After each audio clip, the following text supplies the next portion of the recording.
చెడు మన దేహానికి తగలకుండా రక్ష ఎలా కట్టుకోవాలి? నల్ల తాడు రక్ష.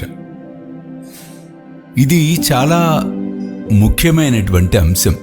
అంటే ఒక తాడును తీసుకుని ఏదో మామూలుగా కట్టుకోవటం అనేది కాదు. దీనికి ఒక పద్ధతి. ఈ పద్ధతిలో మీరు చేసినట్లయితే అద్భుతమైన ఫలితాలుంటాయి. చిత్రంలో చూపిస్తున్నట్లుగా నల్ల తాడును ఆ విధంగా 3 ముళ్ళు వేసి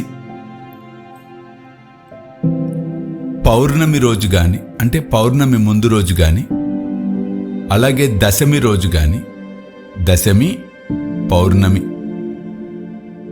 అలాగే అమావాస్య ముందు రోజు,